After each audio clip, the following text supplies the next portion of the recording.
Alright guys, so I just finished up By Any Means Necessary, and we are coming into Kansas, a 35 lapper with 19 guys, 3 stages, and 2 times tire wear. So this is going to be quite a race. I'm going to go ahead and shut up because I just talked for a whole hour. I did By Any Means Necessary. Look at my freaking face. I'm sweaty. So if you guys want to check out By Any Means Necessary, it is a video series that I just started where we jump into the most freaking crazy lobbies on NASCAR Heat 5 and we attempt to conquer them by any means necessary. So I started that one in 33rd and I ended up finishing first. Through a series of 8 races, you had to climb the leaderboard and ended up conquering. It was good. It was good. It was a good race. But now we got to calm ourselves down.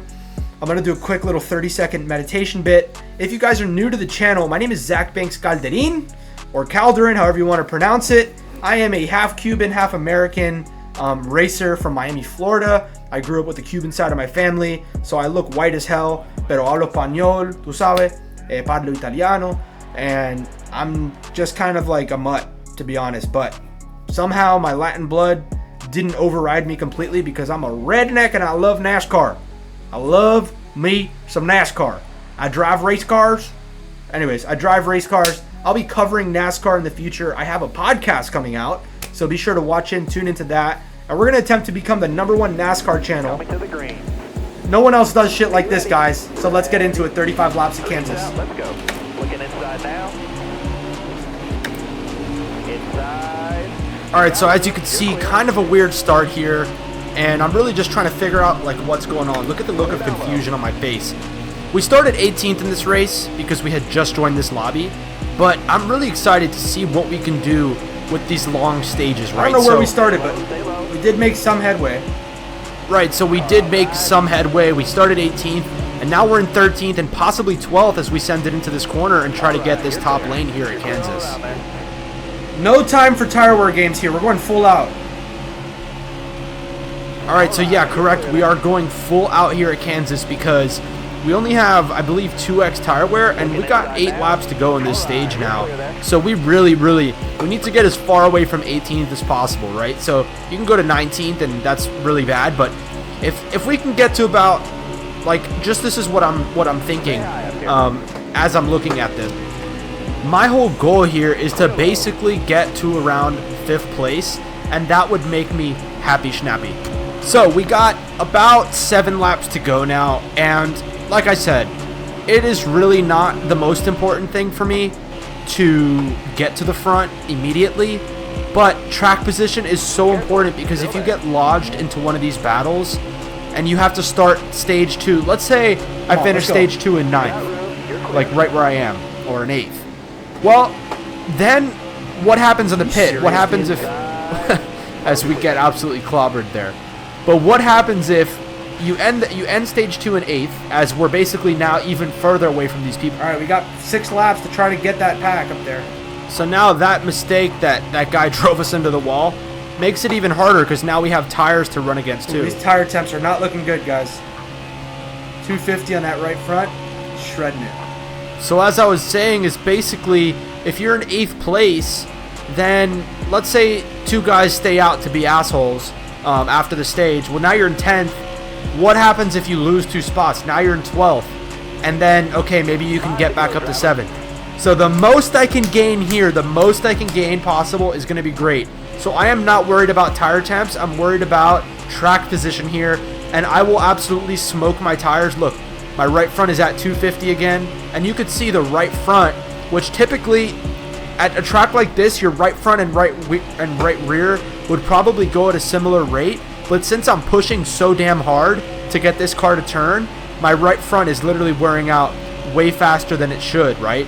So now we got 4 laps to go, and I'm actually doing a good job at, without even having a draft, catching these guys, right? So you could see I'm really working hard to make it stick. Watch my eyes coming into the corners here, and I'm monitoring a lot of things at once. I'm monitoring the gaps.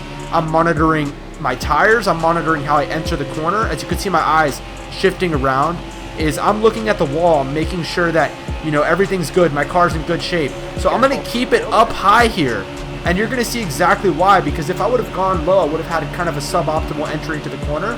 So I totally make a Chad move there, and I'm able to go up high and make that thing work. So we are coming to the end of the stage, but now I'm in the draft. Although I am at somewhat of a tire disadvantage because I had to smoke them so damn hard. But we're really going to try to get, like I said, to 6th place maybe. And so now when you're in 6th place, that gives you options. I find that's the sweet spot, because if you lose a couple positions on pit, you're only in 8th. If you gain a couple, well, now you're in 4th. So we're going to go really deep into that first turn. We missed that guy by inches, and now we're right up alongside of 5th place. But somehow that guy made a crossover. Kudos to him. But this guy makes a mistake on the top, so now I have the advantage all of a sudden. But then this guy does a crossover, and we see, can we make our crossover work? So now another crossover. That guy doesn't get a good exit off the corner, but now this guy tries to go on the inside and makes basically both of us have a run. So now we're trying to figure out, hey, who's going to have the run as we're on the last lap of the stage. I say I have the run as I shoot it in, and I do the crossover. But now this guy tries to make a crossover. He did it to me, so I did it to him. And ends up kind of bumping me, and that basically ends the battle. We win the battle. So now we're in 5th place as we end the stage. Woo! How about that for a stage, huh? Yeah, so I'm like super happy with how that stage went, guys, because not only did we contend with the tire wear issue, but also wrecks. Ooh, that was a nice stage. That was kind of breathtaking. We got our way from like, wow, my chair is sweaty. We got our way from like 18th or 17th all the way to the lead. All the way to top 5. I think we got a chance at winning this. All right, here's my thought. It doesn't go beyond 30 laps, that fuel up there. So if I just pack it now, maybe I won't have to do any more fuel for the rest of the race. So that's going to be my bet right here. That's going to be my bet. Everyone's pitting. Everyone except that one idiot in 18th has decided not to pit. So I think there's going to be a terrorist up in 1st who decided not to pit. Yep. Look at that guy. 17 spots gained. Stage number 2, guys. Here we go. So we got a guy here in 1st place, decides not to pit. I don't think that's probably the wisest move, because now you have the worst car and everyone's going to come and take your lunch. So I'm figuring he's on the bottom. So maybe I can get from 6th to 3rd by just painting the top. Look how slow that guy is.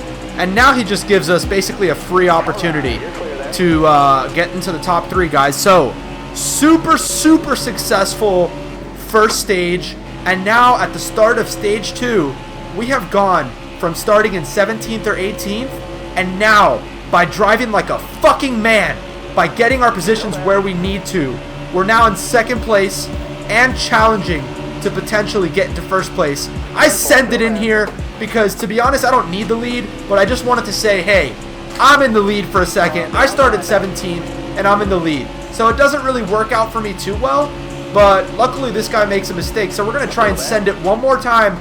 Can we complete the crossover and get into 1st place? It doesn't really work, and that is going to allow the guy that was just in 1st place to keep the lead. And now I just want to, at this point, I've had my fun. I just want to stay in 3rd place. And really my goal in all of this over these next 7 or so laps is to just stay in the top 5, because this race is pretty long, guys. Remember that we still have another stage after this, and the other stage in NASCAR, the 3rd stage, is always the longest. So if I can, I'd like to stay, my magic spot is above 6th. If I can stay above 6th, then I'm good, because if you lose 2 spots, as I said, on 6th, then you're in 8th. If you gain 2, then you're in 4th. But I really want to stay, if possible, in the top 3, because then, let's say you lose 2 spots, now you're in 5th. That's on the inside. If you gain 2 spots, you're in 1st, but you really have whatever you need to work with. So we are on lap 4, and to me, it's kind of like a weird thing, right? Because now everyone's going to have to change their tires regardless coming into stage 3.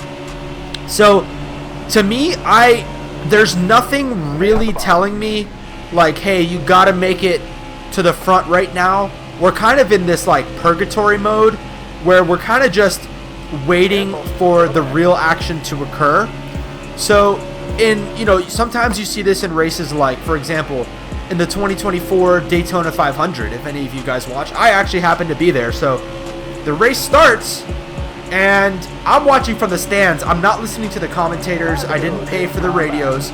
So in the 2024 Daytona 500, I'm looking at the race from the stands, and I'm like, dude, these cars are moving so slow. Is it just me, or are the cars moving slower than usual? So I pull out my damn stopwatch, and I'm looking at the cars, and I see they're running 49-second laps, and then I use my calculator, and I'm like, hey, these guys are running like under 180 on the average. And that's because they were in a purgatory, somewhat like we are in this race, where it doesn't really benefit you to go ahead and grab the lead, but you just got to stay in the conversation at this point, guys. And that's what they were doing in the 2024 Daytona 500. They were all trying to save fuel because track position wasn't king at that point. Track position in racing is not always king. And right now, you're in a situation where A, track position isn't king, but B, tire wear isn't king. You could see I'm not checking my tire wear like I usually would. So really, the only thing that we're just trying to do is not totally like fuck ourselves over by getting into an accident. We're just trying to stay into the top 6, and that's really the only thing that matters, as we could see our life flashing before our eyes. But somehow the guy, like, I don't know what he did. I guess he disconnected from the race.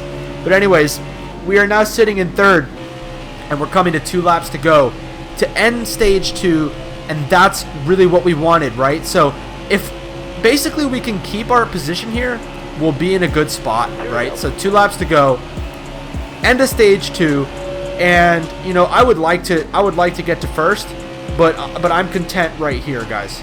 So I'm already starting to strategize like what we're gonna do going into stage 3.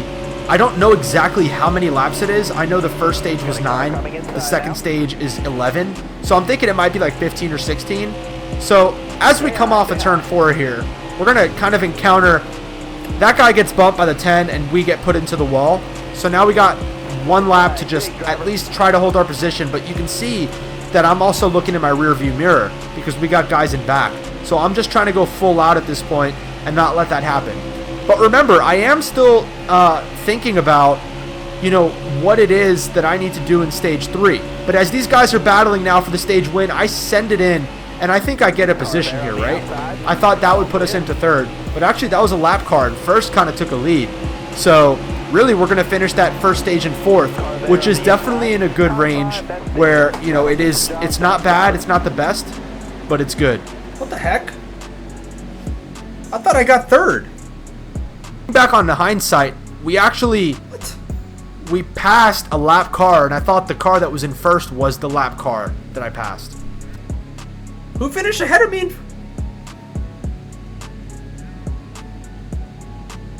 Alright. Well, anyways, guys, that was a pretty exciting stage 2. Not gonna lie. So we're gonna see if we can somehow, I don't know how we got 4th. I thought we got 3rd, but we're gonna see if we can turn that into a victory. These guys are tough, I'm telling you. Alright, so now it's stage 3, and it's a 15 lap affair. So tire wear does come into issue a little bit more than when you're in like a 10 or 8 lap stage. So gotta mind the tires a little bit. Alright, so stage 3, and we're back to 5th. Not optimal, but to me this is one of the best places you could be. Somehow we're back in 5th. Somehow, yeah, like I said, somehow we're back in 5th. But this is actually a good spot to be in. If I can just get a couple of spots here, then it is honestly pretty advantageous to me, and here's why. Okay, so like I was saying before, this is going to be a very calculated battle between people who could save their tires and people who could keep their track position. The person who does the best at both of those things is going to be your victor. So my whole goal in these next 14 laps is to, as you can see, I let off and I let him go. My whole goal with this is to stay in his draft, but I'm gonna start letting off in the corners, guys. Mind my tires here if I can. So as you can hear, past tense Zach saying, he's gonna really mind his tires. So I'm gonna basically use that draft to get as close as possible, and I don't care that this guy is on my inside too much because I am not really prioritizing track position. But now watch as I try to get his draft and see if I can maintain this outside. So kind of no draft available here, but I do maintain the outside, which is the preferred line here. So now I'm kind of using a little bit of the tires because I do want to maintain the track position if I can without burning too much of the tires, and we end up doing that. So now I'm looking at the draft, and I'm going to try to get up close, and I'll let the gap build a little bit. I'm going to be kind of half throttle here, as you can see now. Whereas I didn't in stage 2, I now have the tire temps in plain view. So I'm trying to really maintain the track position, but really ease off. I'm trying to ease off here. So listen to the car. I get it woed down, and I could get more of a more up to him, but I'm just letting it happen. I'm letting the tires do their thing, and I'm staying right behind him. I am in absolutely no rush to pass, and here's why. Look how much I let off.